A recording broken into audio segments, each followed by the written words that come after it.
Hi guys, welcome back to my YouTube channel. I hope आप सब ठीक होंगे और अल्हम्दुलिल्लाह हम सब भी एकदम ठीक है। आज मैं व्लॉग का स्टार्टिंग ले रही हूँ फजर से। हाँ, अभी बज रहे हैं सुबह के 5। फजर की अजान हो रही है और बस अभी मैं फजर पढ़ने के लिए उठी हूँ। और आज का दिन है सैटरडे, मतलब अभी जो स्टार्ट हो रहा है वो सैटरडे है। तो मैं आज इंशाल्लाह पूरा व्लॉग शूट करूँगी और आज और कल का मिला के मेरा एक पूरा व्लॉग इंशाल्लाह हो जाएगा। और मैं संडे को ही रात में अपलोड कर दूँ, ऐसा ट्राई करूँगी। तो बस अभी बने रहिए व्लॉग में देखने के लिए कि क्या हो रहा है, क्या क्या चीज़ें हैं। और सबसे पहले फजर की नमाज़ पढ़ लेते हैं और फिर उसके बाद जो भी करेंगे आप सबसे शेयर करेंगे। तो बने रहिए व्लॉग में।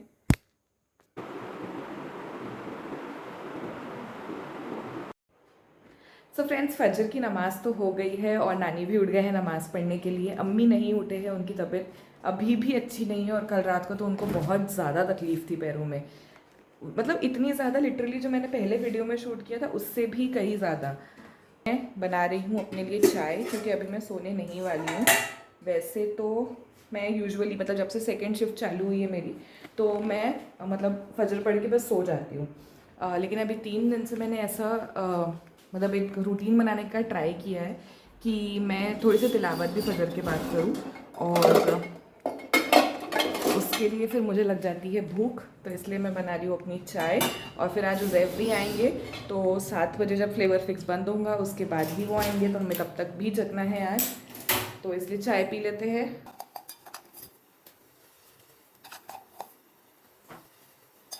थोड़ी सी और।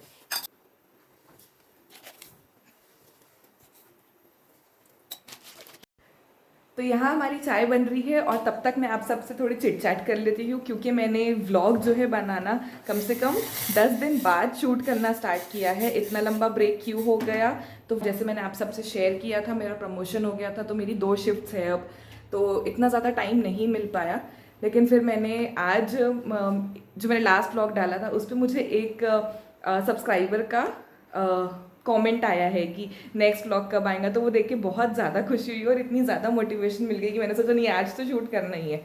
वैसे भी मेरा प्लान था ही कि मैं सैटरडे नाइट को फ्राइडे नाइट को और सैटरडे नाइट को शूट करूँगी ही करूँगी, क्योंकि यही मुझे वक्त मिलने वाला है जब मैं शूट कर सकती हूँ, एडिटिंग कर सकती हूँ और अपलोड कर सकती हूँ। तो बस यहाँ चाय उबलने लगी।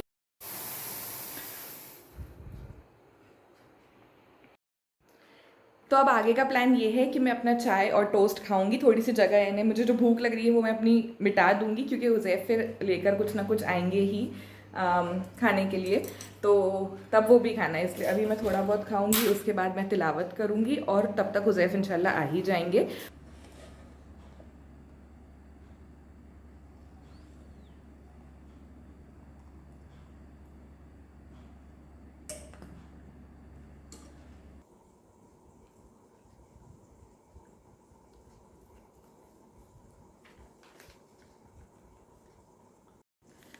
तो अभी बज गए हैं 6:30 और अभी मैंने तिलावत भी पूरी कर ली है।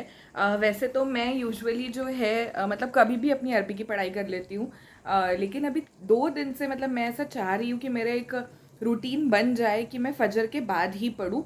और मतलब अम्मी भी बोल रहे थे कि फजर के बाद के काफ़ी फ़ायदे होते हैं, बहुत सारी चीज़ें अच्छी होती है, दुआएं जल्दी कबूल होती है। और वैसे भी मैं अक्सर हुज़ैफ का वेट करते हुए लेटी ही रहती हूँ, या तो मैं सीरीज़ देखती रहूँगी या तो फिर रील्स देखूंगी, दो में से एक चीज़ होती रहती है। तो उससे अच्छा मैं ये टाइम को यूटिलाइज यहाँ पर कर लेती हूँ। क्यों? तो बस यही सारी चीज़ें हैं और अभी बस हुज़ैफ आएंगे और उनको देखते हैं वो क्या लाते हैं। अगर उन्होंने कुछ नहीं लाया तो फिर मैं जाके समोसे लेकर आऊँगी, पास से ही मिल जाते हैं, काफ़ी अच्छे होते हैं वहाँ के। तो बस यही सारी चीज़ें हैं। One eternity later. So friends, ये व्लॉग कंटिन्यू हो रहा है पूरे 2 दिन बाद। मैं उस दिन कुछ भी शूट नहीं कर पाई क्योंकि हुज़ैफ आए तो उनकी आंखों में थोड़ी सी फुंसी आ गई थी, तो उनको तकलीफ थी, तो इसलिए फिर मैंने आगे कुछ भी शूट नहीं किया। और फिर उस दिन वो शायद सैंडविच लेकर आए थे तो हमने वो सब खाए और सो गए। और फिर सुबह उठने के बाद भी वो जल्दी चले गए थे क्योंकि सामान लाना था, तो कुछ शूट ही नहीं कर पाई। अभी आज है 11 तारीख और अभी फिर से फजर के बाद का टाइम है। मेरी नमाज तिलावत सब कुछ हो गई है और हुज़ैफ भी वहाँ पर सब कुछ वाइंड अप कर चुके हैं और बस आते ही होंगे। तो मैंने बनाए, आज घर में बने थे मूली के पराठे, तो वो है हमारे पास। और मैंने सोचा है कि एक थोड़ा सा कुछ देने के लिए खीर बना लेती हूँ। तो बस यहाँ पर खीर की तैयारी हो रही है। दूध यहाँ पर गर्म होने मैंने रख दिया है। चावल भी मेरे पास पिसे हुए हैं और ड्राई फ्रूट्स भी मेरे पास पहले के भून के रखे हुए थे अम्मी के पास। तो बस वही सारी चीज़ें थी, इंग्रेडिएंट सारे अवेलेबल थे और नींद भी नहीं आ रही थी। और उज़ैफ को थोड़ा सा स्पेशल फील कराने के लिए तो बनता है, तो बस इसीलिए यहाँ पर यही तैयारियाँ चल रही है। और ये वैसे तो मैंने पहले खीर बनाई थी ऐसी वाली सेम, लेकिन मेरा एक प्रॉब्लम है गाइज, मैं एक बार अगर कोई चीज़ बना लेती हूँ और नेक्स्ट टाइम अगर मैं कोई मुझे कहे कि तुमने उस दिन वो जो बनाए थे वो बनाओ, तो सेम टेस्ट कभी नहीं आ पाता है। तो मैं कोशिश तो करूँगी जैसी उज़ैफ कह रहे थे वैसी ही बन जाए उस दिन जैसी, लेकिन मुश्किल है। पर हाँ, इतना ज़रूर है अल्हम्दुलिल्लाह, जो भी बनाती हूँ अच्छा बन जाता है। चाहे वो सेम टेस्ट ना आए, पर सेम टेस्ट अच्छा तो ज़रूर रहता है।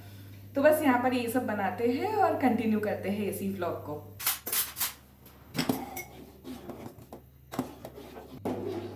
काफ़ी दिनों बाद बना रही हूँ तो मुझे भी अंदाज तो नहीं आ रहा है। और ना ये चावल मतलब मैंने अभी नहीं लिए हैं, हमने बीच में कुछ तो भी बनाए थे। क्या बनाए थे?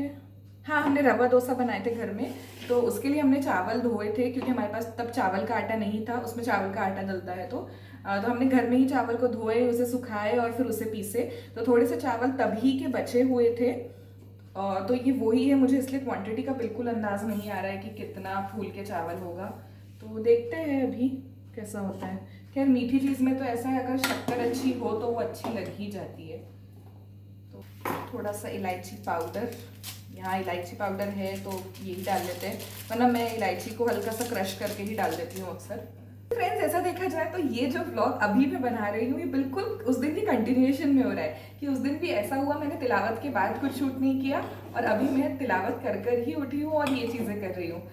तो अगर मैं नहीं भी आप लोगों को डेट बताती तो आप लोगों को यही लगता कि कंटिन्यू वही डे चल रहा है, पर नहीं, मैंने ये चैनल ही स्टार्ट पूरी रियलिटी के बेसिस पे किया है। तो मैं कभी भी ऐसा नहीं करूँगी डेट अलग बताना, ये टाइम अलग बताना या स्क्रिप्टेड कुछ रखना, ऐसा बिल्कुल नहीं होने वाला है।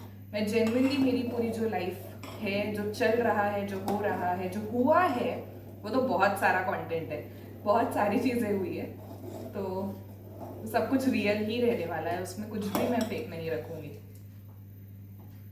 तो बस ये अब जितनी देर हम इसको पकाएंगे उतनी ही गाढ़ी होगी और उतना अच्छा टेस्ट आएगा। तो इसे अब छोड़ देते हैं, तब तक के उज़ैफ का वेट करके हम मतलब बाहर का ताला वगैरह खोल देते हैं गेट का।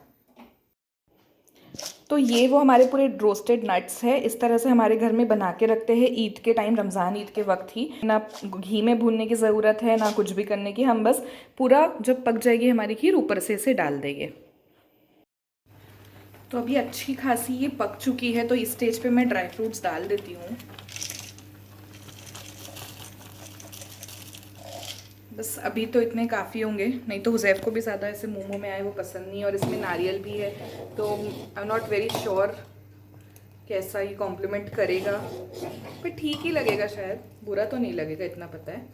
थोड़ा सा और डाल देते हैं क्योंकि अभी और गाढ़ी होंगी तो फिर एकदम ज़्यादा हो जाएगी शायद। ठीक है, इतना ही डालते हैं हम। और हाँ फ्रेंड्स, एक और चीज़ आप सबसे शेयर करनी थी कि जो मैं मतलब इतने दिनों से कह रही थी कि मैं कुछ बहुत पर्सनल शेयर करने वाली हूँ, जो चीज़ें हमारे साथ हुई है वो करने वाली हूँ, लेकिन हम लोगों ने बहुत सोचा उस बारे में और घर में अभी सभी का यही कहना है कि इतनी बड़ी बात तुम लोग अभी यूट्यूब पे नहीं बोल सकते, ना तो तुम लोग इतने फेमस हो, और जब हो जाओगे इंशाल्लाह तब तुम लोग ये चीज़ बोलोगे तो ये तुम्हारे लिए लोगों के लिए ठीक भी रहेगा। अभी ये बहुत अर्ली स्टेज है, और एक दो डिजिटल मार्केटिंग वाले मेरे फ्रेंड्स हैं, मैंने उनसे भी डिस्कस किया कि क्या ये कंटेंट अभी डालना चाहिए, तो उनका यही कहना है कि नहीं, बहुत अर्ली स्टेज है, तुम्हारा मजाक भी बन सकता है। तो मैं आपको एक बस वो बता देती हूँ कि वो टॉपिक क्या है। तो वो टॉपिक था ब्लैक मैजिक का, जो हमने फेस किया है पिछले 1 साल में, और उसके जो असर और जो कॉन्सिक्वेंसेस है वो हमारे साथ अभी भी है ही। लेकिन क्या क्या चीज़ें हुई वो सब कुछ मैं डिटेल में बताना चाहती थी, क्योंकि बहुत वियर्ड एक्सपीरियंस होता है गाइज। क्या बोलना चाहिए उसको, कैसे, एक तो सबसे बड़ा चैलेंज यही था कि मैं उसको शूट कैसे करूँ। तो कुछ लोगों ने मुझे ये एडवाइस दी कि आप एक पूरी स्क्रिप्ट लिखो, क्योंकि यूजुअली जो यूट्यूब पे दिखता है वो सब कुछ स्क्रिप्टेड होता है। एंड मी बीइंग मी, जिसको कोई आइडिया नहीं था कि ये चीज़ कैसे वर्क करती है, पर मैंने हाथ डाल दिया।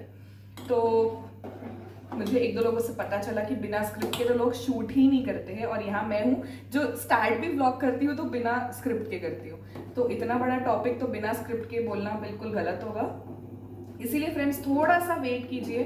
मैं ज़रूर शेयर करूँगी क्योंकि मेरे लिए तो बहुत बड़ी बात है और मैं सच में ये चीज़ शेयर करना चाहती हूँ, ताकि कुछ लोग एटलीस्ट बच जाए, और जो जिनके साथ हो रहा है उन्हें ये तो लगे कि हम अकेले नहीं हैं, और कितनी हिम्मत लगती है ये चीज़ जब हमारे साथ होती है। तो यस फ्रेंड्स, वो टॉपिक ब्लैक मैजिक था और अब वो कंटेंट नहीं आने वाला है यूट्यूब पे, मेरे चैनल पे। पर इंशाल्लाह मैं जल्द ही, जैसे ही मेरा चैनल ग्रो करेगा, मैं बिल्कुल अपलोड करूँगी कभी ना कभी। मतलब वो एक मेरा मेन टॉपिक है ही कि मुझे वो शेयर करना ही है, तो बस यही है। और हॉल में नानी और फैज़ान सोए हुए हैं, इसलिए हुज़ैफ को फ्रंट डोर से नहीं ला सकते क्योंकि आवाज़ ज़ाहिर सी बातें होंगी तो उनकी नींद खुल जाएगी, इसलिए हम उन्हें पीछे के रास्ते से लेकर आते हैं। हुज़ैफ अंदर आए, हमने साथ में मिलके खाना खाया। हुज़ैफ को भी खीर बहुत ज़्यादा पसंद आई। और ये व्लॉग को यहीं एंड करती हूँ फ्रेंड्स। इसी तरह चैनल को सब्सक्राइब कीजिए, वीडियो को लाइक कीजिए और बने रहिए नेक्स्ट व्लॉग के लिए। जल्दी मिलते हैं नेक्स्ट व्लॉग में। अल्लाह हाफ़िज़।